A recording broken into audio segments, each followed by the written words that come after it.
من الشيطان الرجيم بسم الله الرحمن الرحيم السلام عليكم ورحمة الله وبركاته الحمد لله رب العالمين وبه نستعين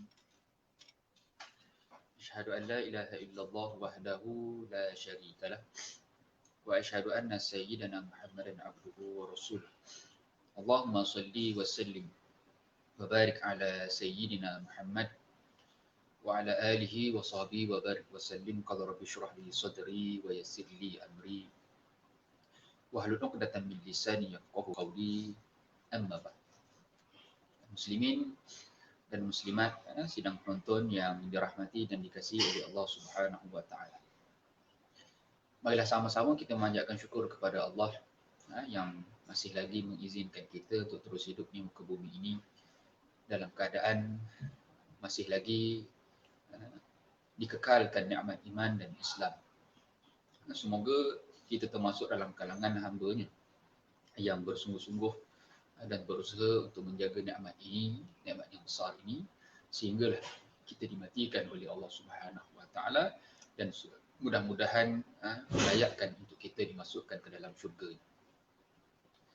Yang kedua, sedar ataupun tidak, kita sudah pun berada di bulan yang terakhir pada tahun 2020. Sudah tentu begitu cepat masa berlalu, kita telah pun sampai kepada tahun yang dahulu kita sangat-sangat nanti-nantikan, kawasan 2020. Rupa-rupanya kita sudah pun sampai kepada penghujung tahun 2020. Jadi insya-Allah sidang penonton yang dirahmati oleh Allah, pada pagi ini izinkan untuk saya mengambil sedikit masa berkongsi tadabbur ayat-ayat Allah Subhanahu wa taala, dan saya pilih pada pagi ini untuk kita mentadabbur ayat yang ke-29 ataupun mungkin kalau sempat ayat yang ke-30 daripada surah Al-Anfal. Allah Subhanahu wa taala berfirman, Ya ayyuhalladzina amanu in tattaqullaha yaj'al lakum furqana wa yukaffir ankum sayyi'atikum wa yaghfir lakum wallahu zul fadlil azim. Maksudnya, wahai orang-orang yang beriman, jika kamu bertakwa kepada Allah, nescaya Dia akan memberikan furqan kepadamu dan menghapus segala kesalahan dan mengampuni dosa-dosa. Allah Subhanahu wa taala lah yang memiliki kurnia yang sangat besar. Insya-Allah dalam usaha untuk kita mentadabbur ayat ini, saya akan kongsikan dalam 3 ataupun 4 poin utama. Yang pertama, Allah Subhanahu wa taala menyebutkan daripada awal ayat seruan kepada orang beriman untuk segera bertakwa kepada Allah Subhanahu wa taala. Kita akan singkap, kita akan meneliti apakah yang dimaksudkan dengan takwa berdasarkan ayat-ayat Allah Subhanahu wa taala. Lafaz takwa di dalam Al-Quran diulang sebanyak 258 kali. Dan daripada 258 kali, 182 kali Allah Subhanahu wa taala menyebutkannya dengan sirah fa'al. Manakala sebanyak 67 kali dengan sirah isim. Bermaksud perkataan takwa dalam Al-Quran memiliki makna yang pelbagai. Dan para ulama merangkumkan daripada sejumlah 200 lebih yang disebutkan di dalam Al-Quran ini dengan 5 makna. Bahkan ada makna-makna yang lain. Kita sebutkan 5 makna yang utama yang telah dirangkumkan oleh para ulama. Yang pertama, apabila Allah Subhanahu wa taala menyebutkan takwa di dalam Al-Quran, yang pertama dengan makna at-tauhid wal iman. Bila Allah Ta'ala mention at-taqwa, dia adalah dimaksudkan dengan tauhid, iaitu mengesakan Allah Subhanahu wa taala dan mengimani. Sebagaimana dalam surah Al-Fath ayat yang ke-26, wa alzamahum kalimatut taqwa. Ayat yang ke-26 surah Al-Fath yang membawa maksud, kata Imam Tabari, la ilaha illallah. Bermaksud apabila disebutkan sahaja ucapan takwa, dia memaksudkan dengan ucapan tauhid dengan lafaz la ilaha illallah. Makna yang kedua dengan makna al-ikhlas. sebagaimana yang disebutkan oleh Allah Taala dalam surah Al-Hajj ayat 32. Wa may yu'azzim sya'airallah fa innaha min taqwal qulub. Barang siapa yang membesarkan, mengagungkan ataupun menunaikan hak syariat-syariat Allah, sesungguhnya dia termasuk dalam perkara takwa. Maka menurut sebahagian para ulama, ayat ini menjelaskan bagi sesiapa yang menunaikan hak-hak syiar Allah Subhanahu Wa Taala sebagaimana yang sepatutnya, maka dia pertanda ketakwaan, iaitu ikhlas di dalam diri. Dia adalah keikhlasan yang sebenar-benarnya kepada Allah Subhanahu Wa Taala. Makna takwa yang ketiga dengan makna al-ibadatu wat ta'ah, iaitu pengibadatan dan juga ketaatan kepada Allah Subhanahu Wa Taala. Sebagaimana dalam ayat yang ke-106 surah Asy-Syu'ara, iz qala lahum nuhun ala tattaqun, apabila berkata Nabi Allah Nuh alaihi salam kepada pengikutnya, mengapa tidak kalian bertakwa? Maka menurut Imam Syaukani, ayat ini adalah menyebutkan Nabi Nuh alaihi salam menyebutkan kepada kaumnya, mengapa tidak kalian takut akan balasan-balasan Allah Subhanahu Wa Taala, supaya kalian beralih daripada balasan tersebut kepada ketaatan kepada Allah Subhanahu Wa Taala. Begitu juga dengan ayat yang keempat, makna yang keempat dengan makna al-khasyah. Allah Subhanahu Wa Taala menyebutkan dalam surah An-Nisa ayat 131, walaqad wasaynal ladzina utul kitaba min qablikum wa iyyakum anittaqullah, iaitu dengan maksud al-khasyah. Dan kalau kita teliti di dalam Al-Quran juga ada perkataan-perkataan lain yang diterjemahkan ke dalam bahasa kita, makna dia sama je. Al-khasyah pun kita terjemahkan sebagai maksud takut. Innama yakhsyallaha min ibadihi ulama. Al-khasyah, di dalam ayat yang lain Allah Subhanahu Wa Taala menyebutkan sesungguhnya yang paling takut di sisi Allah Subhanahu Wa Taala adalah para ulama. Begitu juga dalam kisah ketika mana Nabi kita Muhammad sallallahu alaihi wasallam yang menyuruhkan diri daripada dikejar oleh kaum Quraisy, nyuruh dalam gua, ketika itulah Allah Subhanahu Wa Taala memberikan wahyu kepada Nabi, menyebutkan kepada Sayyidina Abu Bakar As-Siddiq, la tahzan innallaha ma'ana, iaitu bayangan kepada ketakutan yang sedang menyelimuti Sayyidina Abu Bakar As-Siddiq dengan makna al-khauf, takut, supaya jangan bersedih. Dan dalam ayat yang lain juga Allah Subhanahu Wa Taala, wala takhafun, janganlah kalian takut kepadaku, walaupun diterjemahkan ke dalam bahasa Melayu al-khauf, al-khasyah dan juga at-taqwa, salah satu daripada maknanya adalah takut, tetapi para ulama juga bincangkan apakah darjat-darjat takut bagi setiap daripada perkataan yang Allah Subhanahu Wa Taala pilih tersebut. Maka di antaranya kata para ulama, al-khasyah dengan al-khauf walaupun memiliki makna sama, takut, tetapi al-khauf adalah ketakutan yang bersifat umum, dan juga al-khasyah ketakutan bagi mereka yang memiliki ilmu. Sebab itu al-ulama disebutkan dengan makna takut bagi mereka adalah al-khasyah, kerana ketakutan mereka adalah berdasarkan ilmu. Manakala al-khauf adalah ketakutan, boleh jadi orang yang tidak memiliki ilmu menyebabkan ketakutan tersebut tidak ditunaikan sebagaimana yang sepatutnya. Para ulama mendatangkan contoh ketika mana seseorang itu takut kepada ular. Jadi orang yang tidak memiliki ilmu tentang ular, dia akan takut, di antara cara dia takut, dia lari lah. Berbeza dengan orang yang takut kepada ular, boleh jadi dengan sebab dia ada ilmu tentang ular, maka sepatutnya nampak ular lari tapi dia tak lari. Jadi itu sebagai contoh. Dan apabila ketakutan yang digunakan oleh Allah Subhanahu Wa Taala dengan makna at-taqwa, maka dia adalah takut yang lebih tinggi daripada al-khasyah.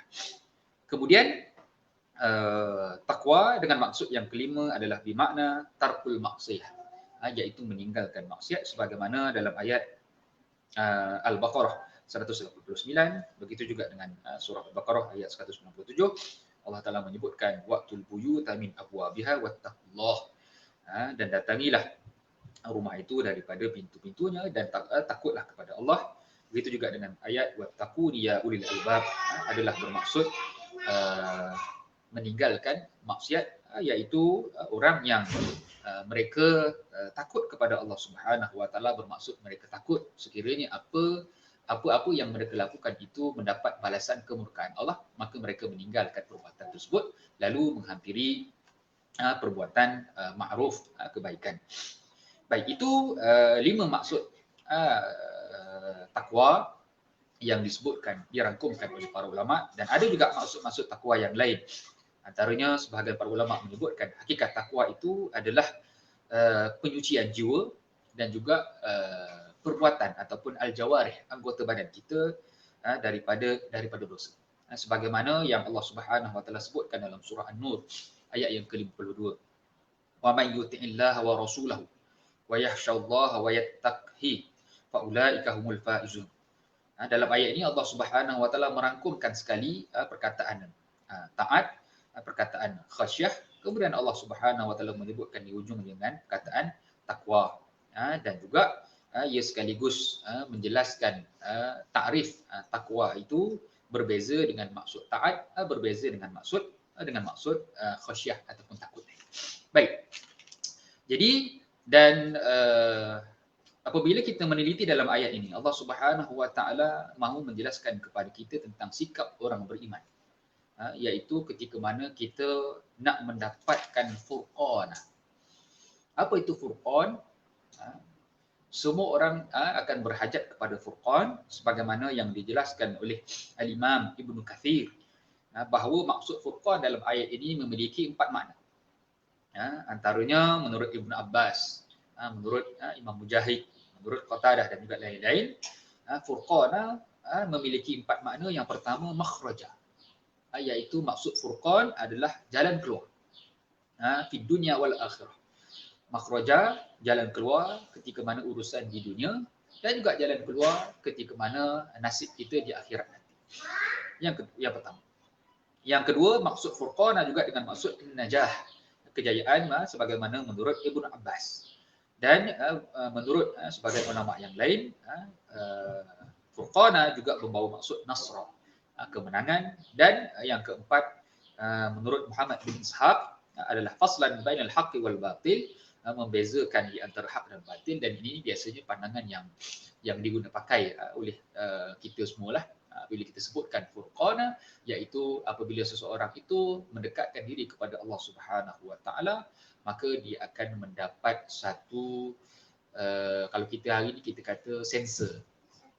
Orang yang benar-benar takut kepada Allah Subhanahu Wa Taala, seakan-akan dia ada sensor, dia boleh detect. Dia boleh detect benda ini benda yang baik, benda ini benda yang buruk, maka dia akan menjauhi perkara yang buruk. Seumpama kereta kita yang memiliki sensor, ketika mana kita reverse ke, kita akan dia akan bunyi, maka menurut sebahagian para ulama, seumpama itulah orang yang melakukan ketaatan kepada Allah Subhanahu Wa Taala, dia akan dipelihara dengan keadaan dia seakan-akan memiliki satu sense bahawa apa juga yang dilakukan menjangkaui daripada batasan perintah Allah Subhanahu Wa Taala, orang beriman dia tidak akan merasa senang, dia tidak akan merasa selesa, dan dia tidak akan merasa seronok melakukan kemungkaran kepada Allah Subhanahu Wa Taala. Sebab itu daripada ayat ini kita boleh fahami Allah Taala memulakan bicara dengan in. Allah Taala kata apa? Ya ayyuhallazina amanu in tattaqullah. Bermaksud sekiranya kita mentaati Allah. Satu perkara yang tidak boleh berlaku, tidak boleh kita buat-buat, kita mengatakan kita orang yang bertakwa. Tetapi Allah Ta'ala kata sekiranya engkau bertakwa, maka sensor tu kita akan miliki. Kita tak akan bermudah-mudah untuk tipu orang. Kita tak akan boleh nak buat perbuatan yang memang bercanggah dengan kefahaman hukum syarak. Kita tak akan mampu. Allah Ta'ala akan datangkan satu perasaan tak selesa, satu perasaan yang tak sedap hati dan sebagainya, menyebabkan kita tak akan boleh buat perbuatan tersebut. Dan kalaulah kita jatuh, kita kata tergelincir dalam perbuatan maksiat tersebut pun, kita akan kembali bertaubat dan bersegera untuk meninggalkannya.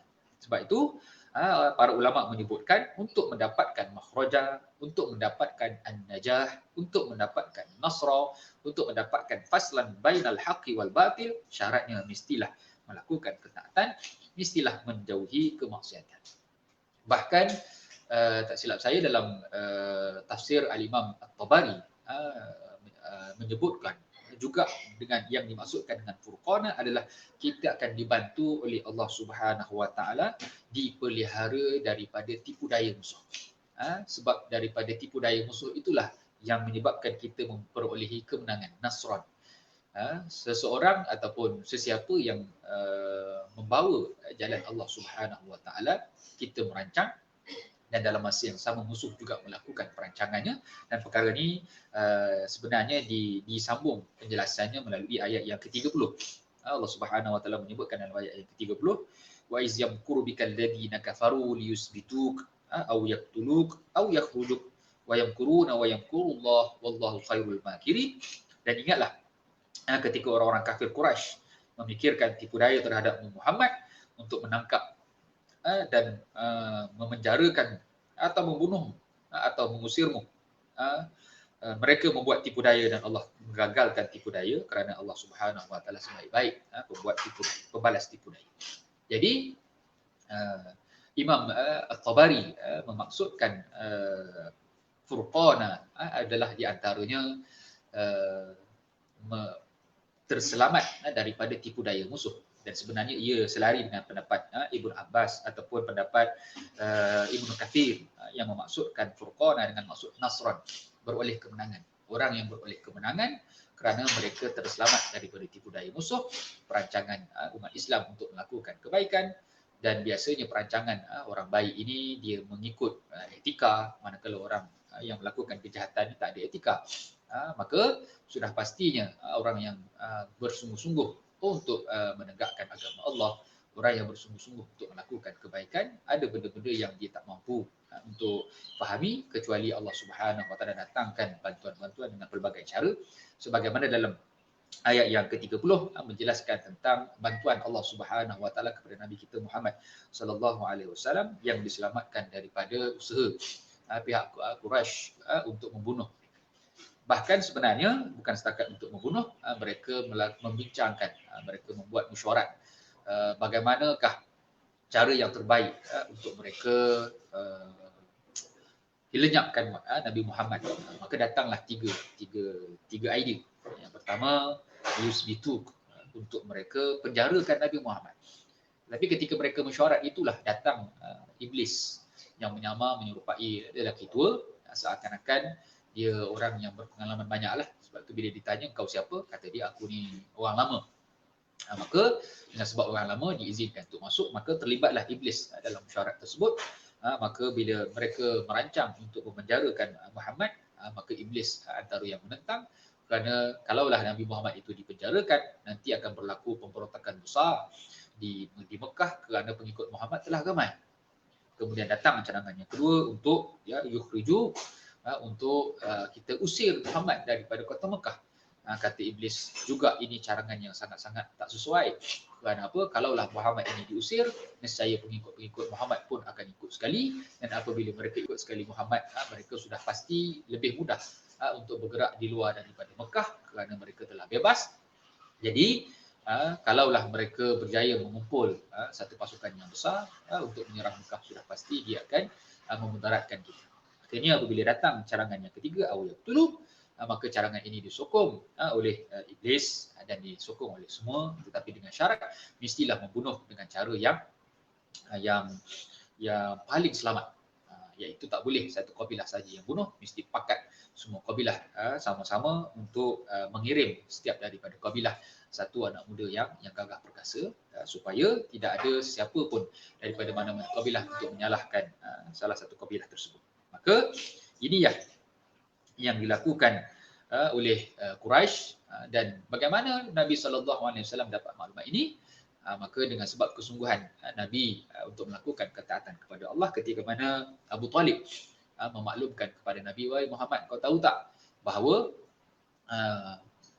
Quraisy nak buat jahat terhadap kau? Kata Nabi Muhammad, ya aku tahu. Dia orang nak usir aku, dia orang nak bunuh aku, dia orang nak penjarakan aku. Kata Abu Talib, macam mana kau tahu? Kata Nabi Muhammad, Tuhan aku yang telah memberitahu kepada aku. Sebab itu ini gambaran kepada umat Islam hari ini bahawa bukan kita hari ini dia dapat wahyu, tetapi dengan sebab kesungguhan kita untuk melakukan ketaatan kepada Allah Subhanahu Wa Taala, maka boleh jadi kita akan diberikan signal, kita akan diberikan sense bahawa untuk memilih mana yang lebih baik supaya meninggalkan perkara yang tak baik. Dan perkara ini juga disebutkan oleh Imam Ibn Katsir, keputusan kepada seseorang yang taat kepada Allah Ta'ala akan diberikan jalan keluar dengan syarat melakukan ketaatan, meninggalkan kemaksiatan, maka keputusan yang akan diberikan kejayaan, diberikan jalan keluar, bahagia di hari akhirat, diampunkan dosa. Di hujung ayat tu Allah Subhanahu Wa Taala sebutkan wa yukaffir ankum sayiatikum, akan diampunkan dosa-dosa. Bahkan ditambah juga oleh Ibn Abbas, ditambah juga oleh Imam Ibn Katsir, kita akan ditutup kekurangan kelemahan kita daripada pandangan manusia, kerana kita tidak lari daripada melakukan kesilapan, kelemahan, maka kelemahan tersebut aib kita ditutup oleh Allah Subhanahu Wa Taala. Dan perkara ini juga disokong melalui ayat yang ke-28 surah Al-Hadid. Allah Taala menyebutkan ya ayyuhalladzina amanu taqullaha wa aminu birasulih yu'tikum kiflaini min rahmatih wa yaj'al lakum nuran tamshuna bihi wa yaghfir lakum wallahu ghafurur rahim. Allah Taala memberikan dua kebahagiaan daripada rahmatnya dan menjadikan bagi kamu cahaya untuk kamu jalan dengannya, yakni pada hari kiamat, serta diampunkan dosa. Baik. Jadi daripada beberapa perkongsian ini, kita datangkan beberapa kesimpulan sebagai menutup perkongsian.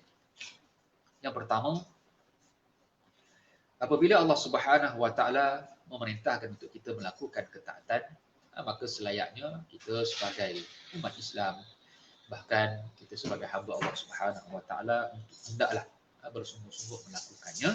Kerana apa? Apabila Allah Taala menyuruh untuk kita melakukan sesuatu urusan, sebenarnya Allah Taala telah menyediakan jalan keluar. Dalam ayat yang lain yang biasa kita baca, yang kita namakan sebagai ayat 1000 dinar, kita sebutkan may yattaqillaha yaj'al lahu makhraja. Bahkan ini juga bertepatan dengan maksud furqana. Salah satu daripada maksudnya adalah makhraja, untuk mendapatkan jalan keluar daripada kesempitan, daripada kepayahan, daripada segala musibah yang telah ditimpakan oleh Allah Subhanahu Wa Taala kepada kita. Maka hendaklah kita bertakwa kepada Allah dan akan diberikan jalan keluar. Jalan keluar ini melalui tafsir ayat surah At-Talaq, ayat yang kedua, yang ketiga, juga disebutkan dalam tafsir bahawa ayat ini turun kepada seorang sahabat namanya Auf bin Malik. Auf bin Malik Al-Ashja'i. Suatu hari datang mengadu kepada Nabi bahawa anaknya telah ditawan, anaknya telah ditangkap oleh musuh. Anaknya yang bernama Salim. Maka bila anaknya ditangkap, maka minta nasihat, minta petunjuk daripada Nabi macam mana yang perlu dibuat. Maka kata Nabi, bersabar, sesungguhnya pasti akan diberikan jalan keluar. Akhirnya tak lama lepas daripada situ, anaknya berjaya menyelamatkan diri dan membawa bersama-samanya berpuluh-puluh ekor unta. Ada yang kata ratus. Bermaksud Allah Ta'ala beri keizinan bantuan tersebut dengan syarat taat kepada Allah. Maka kata para ulama, maka dengan sebab kisah yang berlaku kepada Malik Al-Ashja'i dan anaknya Salim tadi, turun ayat wa may yattaqillaha yaj'al lahu makhraja wa yarzuqhu min haitsu la yahtasib. Diselamatkan Salim daripada tawanan musuh, dan wa yarzuqhu min haitsu la yahtasib, diberikan pula kepadanya unta-unta. Maka ditanya kepada Nabi, bagaimana unta ini halal makan tak? Nabi kata halal untuk dimakan. Maka kita juga mesti memahami dalam keadaan hari ini COVID-19 yang kita lihat kes saban hari meningkat dengan sebanyak-banyaknya, dan pengurangan pun terlalu kecil, dan macam seakan-akan masih lagi akan sambung lepas ni PKP. Kita pun bukan minta, tapi sekiranya berlangsung, sudah tentu masing-masing akan merasa sangat-sangat payah, kesukaran dan kepayahan. Tetapi kena meyakini sebagaimana yang disebutkan oleh Allah Ta'ala, inna ma'al usri yusra, kepayahan yang Allah Ta'ala berikan kepada kita itu mesti akan ada jalan keluar yang Allah Ta'ala sudah sediakan untuk kita.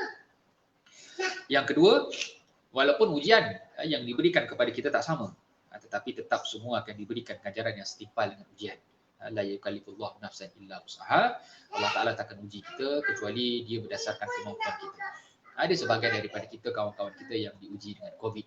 Walaupun kira logik fikir, dah habis jaga dah buat macam-macam dah, kena juga.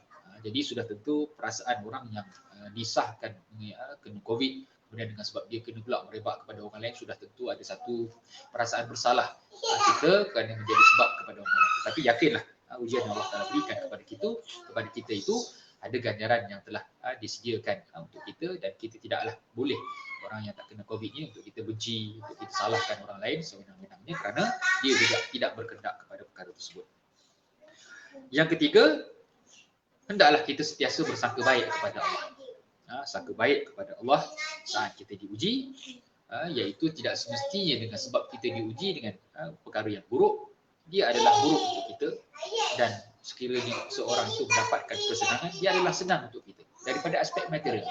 Kerana kebanyakan manusia menganggap susah dan senang itu berdasarkan ukuran material.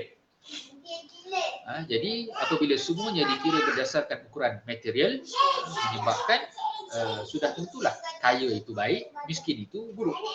Sedangkan dalam agama kita boleh lihat bahawa di antara mereka yang diberikan ujian yang paling berat adalah para nabi alaihi salatu wasalam. Ujian yang diberikan kepada mereka ada para nabi yang dibunuh. Bahkan nabi itu pengikut-pengikutnya adalah dalam kalangan orang-orang miskin.